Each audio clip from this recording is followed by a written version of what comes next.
Okay, welcome. We're back here in East Philadelphia with another very special guest, Todd Clouser. How you doing? How are you? Good to have you here. Thanks for coming all the way from Mexico City. Yes. Yep, true story. You just got in to Newark today? Yesterday. Yesterday? Yep. Cool. You took the trip. Todd runs Ropeadope Store. Pardon for my bad No, it's good. English So I'm or, used to all of Spanish it. accent. Yeah. Yeah. Sur, sir, whatever. You say it. No, Ropeadope Store, but it's Store. it's the Okay. same. It's There we go.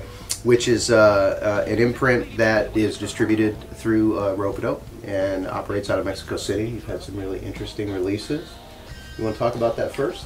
Sure. Yeah, we've released three records now. We have some more coming this summer, which is exciting. But the first record that we released was Los Cardencheros de Sapieris, which is a group of four men originally. Now there's three of them that are in their 80s that live in Durango in a ranch in rural northern Mexico that sing a cappella.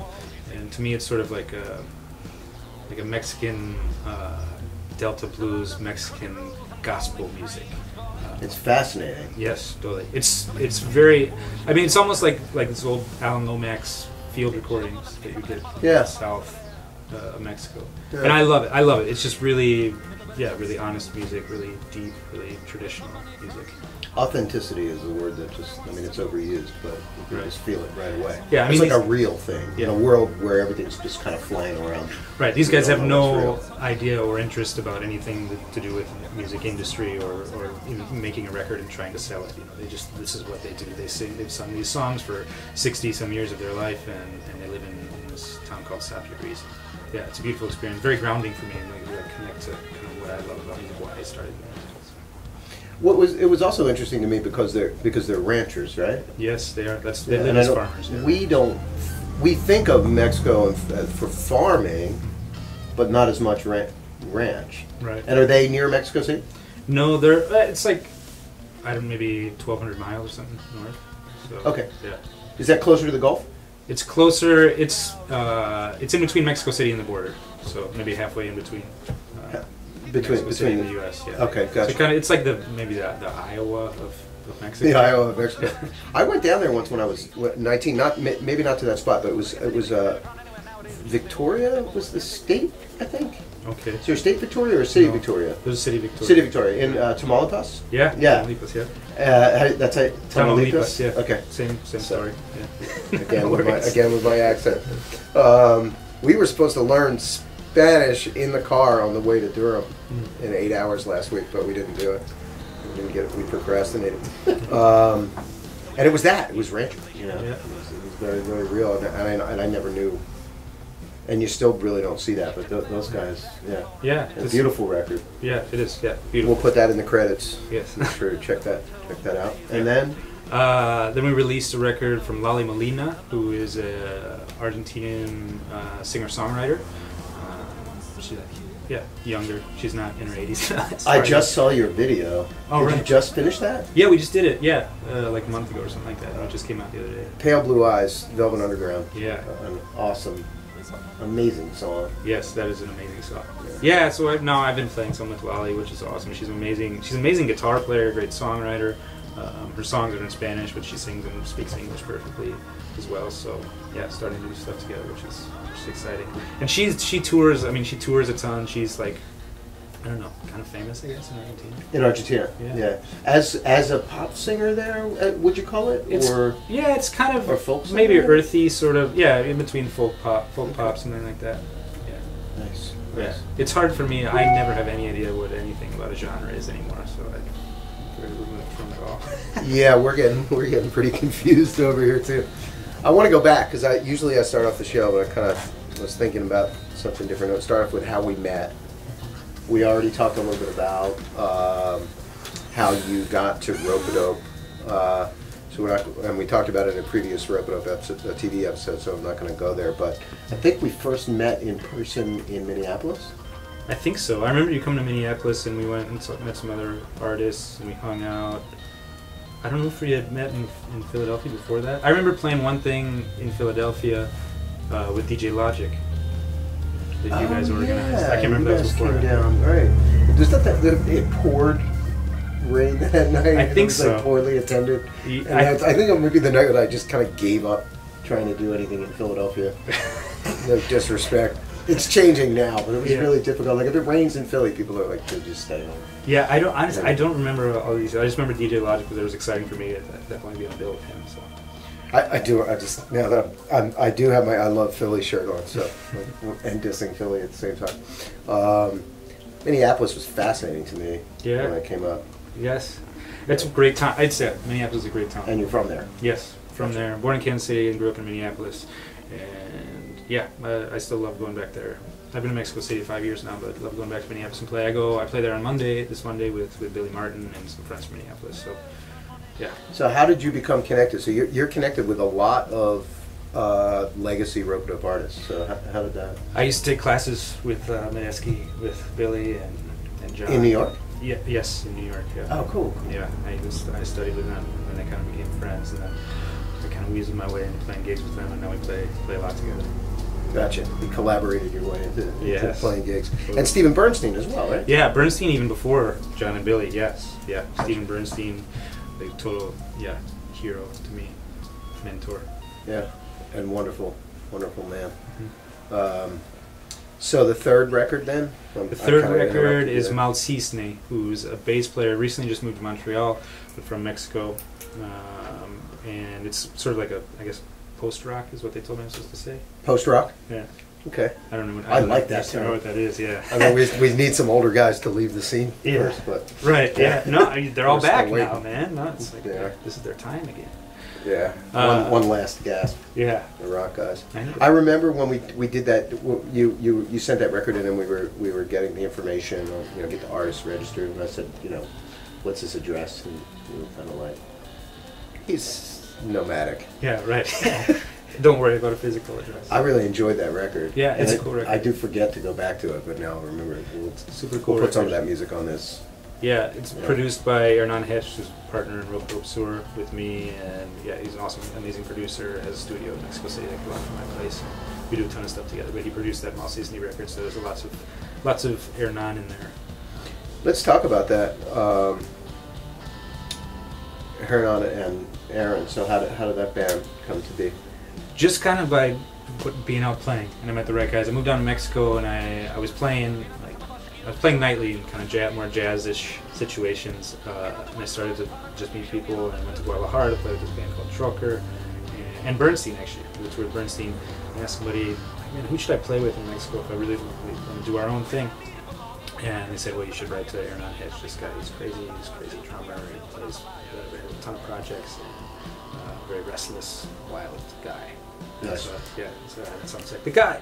And you you felt a kinship with that, right? Yes, absolutely. You were a restless wild guy. Yes, we just needed to make music, and then when you find somebody else that has that energy and that sort of necessity to make music, you stay close to that. So we've done Hernan and I have done a ton of projects together. We met our own bass player who has been playing with Hernan for like 20 years, so they're super tight in all senses. And we made this band, and we all I love electric, and we all get along. We love to run around and play in all sorts of different situations.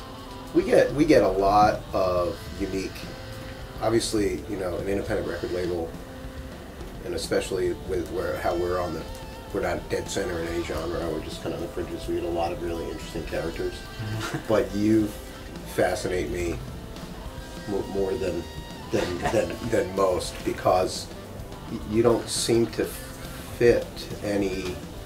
I don't want to say this. It's just kind of. It takes me back to like things I read about with like Kerouac or Hunter Thompson. It's just like back in you. I mean, how many musicians just sort of go to Cabo and set up shop, or then wander over to Mexico City, and you're an adventurer? Yeah, I think so. But it's just kind of natural, just following it.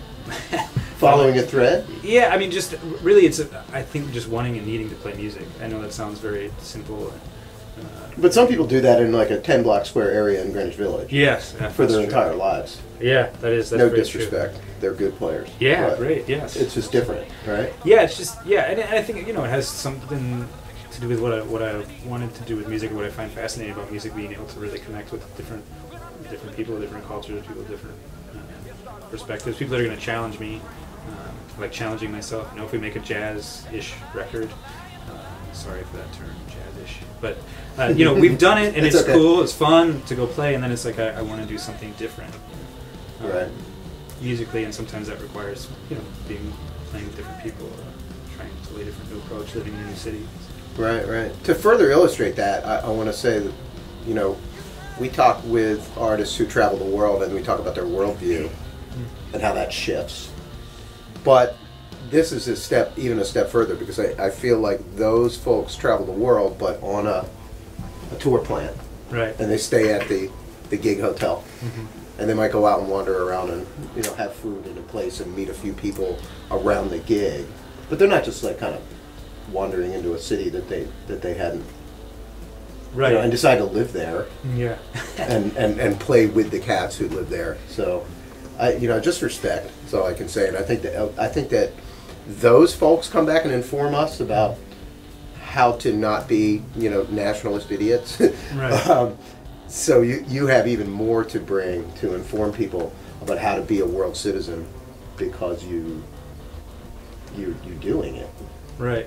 Yeah, I understand what you're saying. Yeah. Just respect. That's all. Well, thanks. There you go. I have a present for you. These showed up on the porch. If they're blackberries, I'm going to be so excited. They are. They're blackberries like the original. The blackberry is back. We bought the company. That's right. Oh, wow. These were just pressed and went down to New Orleans at Jazz Fest for the first batch, and we will be soon putting these up on the website. But a Ropeadope Legacy album. Do you have this on? I guess I don't. Do you stream it? I don't. I might have at some point. I probably have it, but no, I don't have this record. Wow, it looks beautiful. It's heavy. It is heavy. Two. Wow, man. Two LP. I almost said CD. 2 LP set. Beautiful. There it is. Be the first to have one of those. You have a somewhere in your travels. You have a place to. Yeah, I do. Absolutely. To play that. Mexico City. Yeah. Boy, that would be embarrassing if you said no. I don't have a record player. There you go. Thank you. So what's coming up? We're going. Well, here we go with the Love Electric. We play in Toronto. We have some gigs in Canada these days, and then just a lot of touring with that band. We just did like a European tour, 22 dates in 25 days, something like this. So. Well, whatever. We love it. We love running around. We love whatever, bus, train, van, plane, all of it. So we try to get around and play as much as we can. In Mexico is where it's strongest for us, and we have some festivals there this summer. I was going to tell you, I didn't tell you yet, but we can do it on camera. We're going to record a record in trio, myself, JT Bates, and John Medeski, this summer to release on Ropeadope Store, hopefully. Beautiful. Yeah, so getting stuff together for that. Live in Minneapolis, we're going to do it. Yeah, there's just a ton of stuff, man. It's kind of never ending. We go to Morocco in August, play a festival. Yeah. So you play a lot of places that I don't see other people playing. Spain, Morocco. Right. Like, how are you lining all that stuff up? I'm not sure. I think we don't really fit anywhere, but we kind of fit everywhere at the same time. Mm-hmm. We kind of, I don't know. We kind of have to come at it from a different angle, like not a traditional. I don't know if there's a really traditional angle right now. Oh, there is. Yeah, I'm seeing the jazz. The jazz circuit. Right. Right. Yeah, we don't. Yeah. I mean, we don't really Not fit into that. circuit. Sometimes we get something here or there. We play some little venues in Europe, but yeah, we're a little outside of that, so we kind of have to come at it in a different way. Sometimes the band being of 3 nationalities, myself, Hernan from Argentina, and Arnon from Mexico, sometimes in this sort of worldy music, they get interested in us, sometimes experimental music. So yeah, it's like a different context. Did Mexico influence you on the guitar, like for that heavier rock sound, or did you have that and gravitate to Mexico? That sounds like a real interviewer question. Well, I think a little. Yeah. Where'd that come from? That was good, man. I think a little bit of both.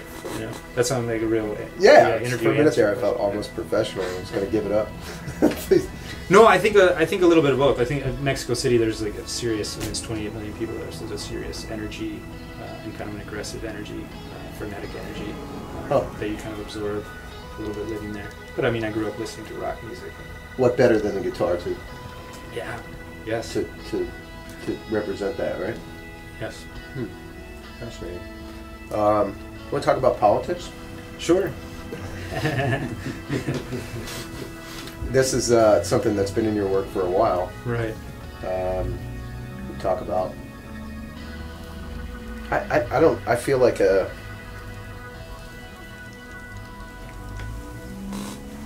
almost a bit of a sort of an angry. Yeah, I know. I try not. I don't want it to be angry, but that does come out in the music. Well, I mean, it makes sense. Right. You know. Right. I mean, it's the. You know, there's a role. All of the emotions are valid when it comes to the way politics are going. Right. Yes. But I think you focus more or regularly on capitalism. I think, right? Maybe, yeah. I just, you know what? I think and admittedly, I don't have a master's degree in these sorts of things, but I just know, I just know what I feel, and I guess music for me has always been somewhat impulsive in that it's allowed me to say things that I couldn't otherwise. And so a lot of these, sort of observations that I have about, really, it's just there's just so much, there's just a lot of bullshit around, and then we all deal with it in whatever we work in, whether it be politics or the way certain industries have been built and then rebuilt and torn down. So I think a lot of that comes out in what I write lyrics about. Are you hopeful? Yes, otherwise I wouldn't keep doing it. Right. Yeah. No, I'm absolutely hopeful, and I hope to be part of the solution or solutions. I think you are. Yeah. I think we're in the. Personally, I feel like we're in.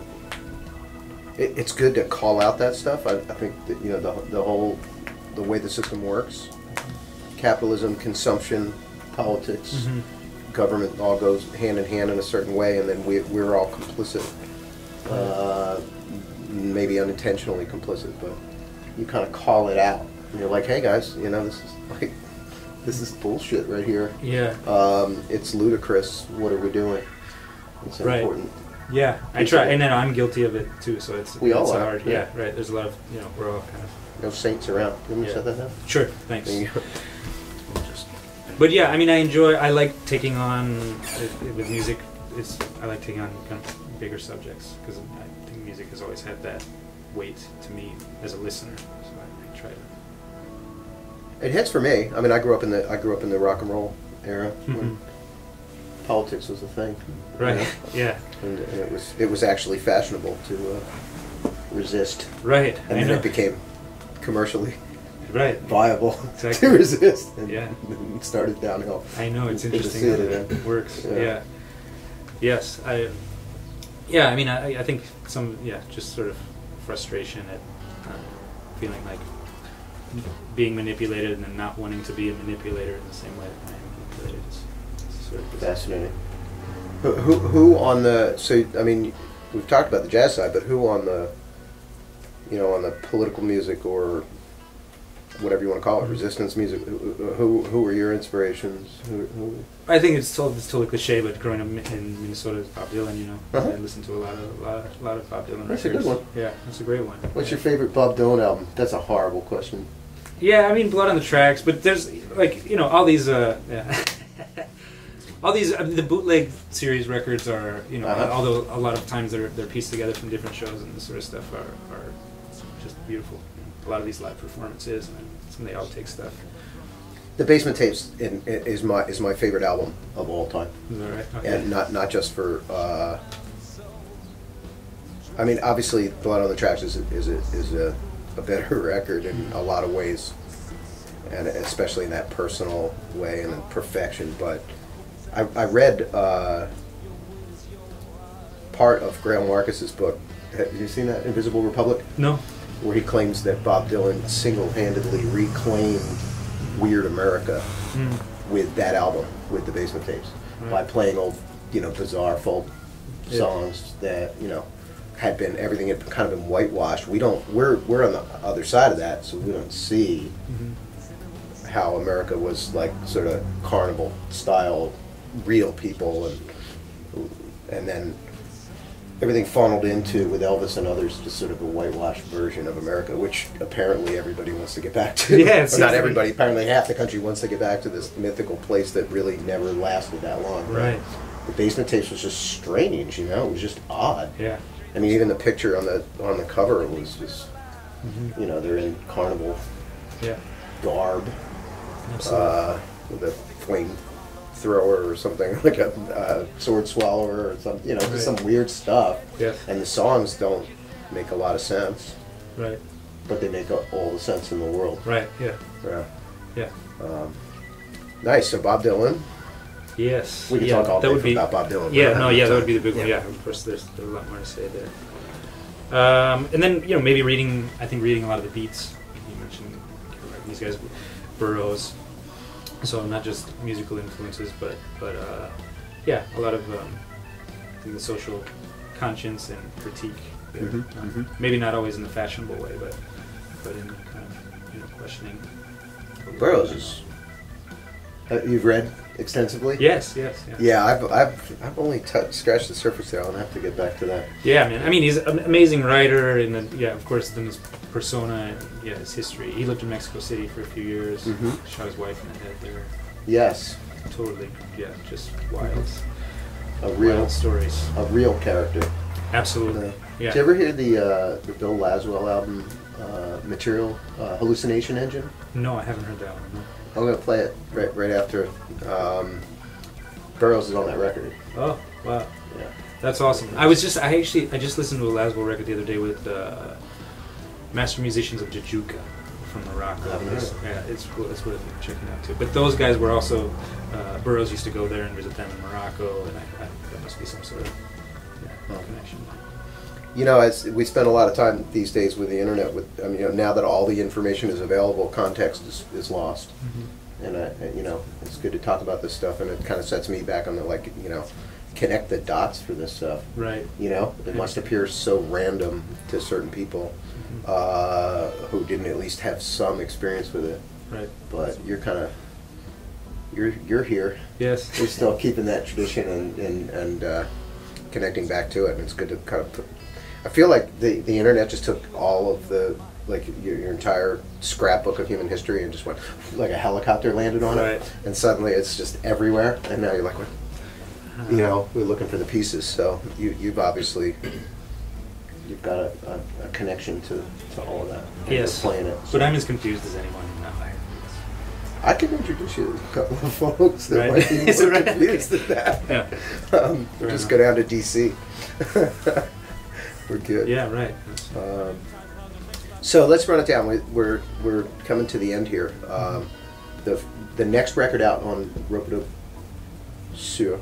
No, that was French. That was cool. It's closer though. Yeah, it's cool at the times. Sur, is Juan Pablo Arredondo Trio, Argentine guitarist, beautiful Argentine guitarist, jazz record. Did you send it yet? I haven't heard it. I put it's in the folders. Yeah? Yes. Okay, good. Also produced by Hernan. Hernan plays drums on that, so beautiful. It'll be good. And that is July? That's July. Exactly. And then another one in July, La Pingos Orquesta, which is from Aguascalientes, Mexico, kind of violin, trumpet, guitar, upright bass, drums, kind of folkish music, instrumental. Like traditional Mexican folk? It's not, I don't know if it's it's played by Mexicans. Played by, gotcha. Okay. Maybe it'll be new traditional Mexican music. There we go. Yeah, great guys. Yeah, that record. So that's 2 in July. Yeah, 2 in July. That's a beautiful contrast from the South to records that are coming out in July from late June and July from Christian Scott and a couple of couple of others in LA. So Oh, is the that right? contrast in Cool. sound is going to be really interesting. Yeah, it's Very fun cool. seeing everything that comes out with all Ropeadope and Ropeadope. Yeah, allied labels. It's Beautiful. awesome. Yeah. It is. And then and then July also we're going to record this live record with Medeski and JT Bates. Where are you going to do Ice that? House. It's called Ice House in Minneapolis, Minnesota. In Minneapolis. Yeah, Okay, it's cool. a Monday night. It's a Monday night series called JT's Jazz Implosion that JT's had for like 20 years. Kind of where Bad Plus started, and a lot of these guys, Minneapolis people that went on to have careers Nice. through there. And so yeah, going back to the roots. And JT's an amazing drummer, and we did this a year ago. We played in trio, and we were like, we want to record it. So Good. yeah, and it's awesome. Medeski's up for doing it. He's in between all these huge projects, so Yeah. it's exciting. Yeah. I haven't seen John in probably 10 or 11 years. Really? Wow. Yeah. Yeah, he's just an amazing guy. You're an amazing musician. A founder of Ropeadope. Yeah, important to Yeah. note. Wild. And we're looking for like fall for that. Yes, maybe. probably. Yeah. Okay. Right. Fantastic. Yep. Well, we'll put all the notes down in the credits there. How to find Ropeadope Store and all these records coming up. And we also want you have like, are you active tour dates now? You said the 22 and 25. Is that? What's no, we just did that in Europe. Oh, you just did but that? yeah, I Love Okay. Electric. There's tons of we're playing 200 shows a year. I love how we talked about everything but I Love Yeah, I Electric. know. Sorry. Yeah. All right, so Yeah, but we literally play 200 we 200 got 2 shows minutes. a year. Yeah. Give it the. Yeah, no. So if you go to iloveelectric.com, there's always dates there. We just released a new record or a new video for our record Psych Mon, which we released with you guys. A video for White Jesus. Like Jesus, like it. White Jesus. You gotta check that out. Filmed in Kansas, Ohio, all these like empty fields in middle America. Which, yes. Yeah, it was an interesting experience, especially when we tour the U.S. It's amazing because I'm with a guy from Argentina, a guy from Mexico, and they have just different perspectives on what's happening. So I learn a lot from what fascinates them and what irritates them, what they love. And I'm sure you get different responses depending on where you're playing from Americans. Absolutely, yeah. I mean, it's so different. America, that's the wild part about the U.S. Yeah, Right. yeah. And you chose the fields Yes, absolutely. to represent Christian America, I'm sure. Yeah, and I mean it's super interesting. I mean there really isn't, there isn't another place in the world like that. These sort of like middle heartland, Bible Belt America. Oh, we were a little north of Bible Belt, but yeah, I mean to those guys it's fascinating. They're like they've never seen anything like this. Yeah. Yeah. So I haven't either. yeah, I know me either. I don't know what to compare it to. I'm stunned as well. Yeah. Yeah. So you were above the Bible Belt. And there's beautiful things in it too. Sometimes like like the hospitality of people you go to eat at a restaurant, people can be really sweet, really nice. Yeah.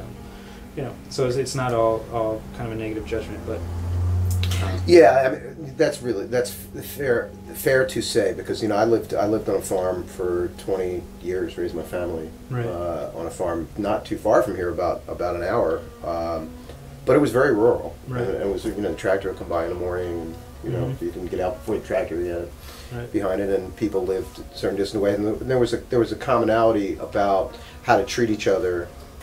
Right. Based on being not in a city where you could just go get help by yourself. Everybody's sort of dependent on each other because nature could really, fuck you up. Right. So there was this, it was a common destiny in a way. Right. So that's certainly a beautiful thing. Absolutely. Yeah. Yes. Yeah. No. There's some real charm, and you can find a lot of my favorite music in the world, but that exists in the U.S. too, can still be happening in sort of these rural spots. Folkloric. Nice. Sort of things happening. Well, listen, man, thank you so much. Thank you, really Louis. Appreciate it. I can't thank you enough. Yeah. And everybody look for that beautiful music coming out of Mexico City. All right.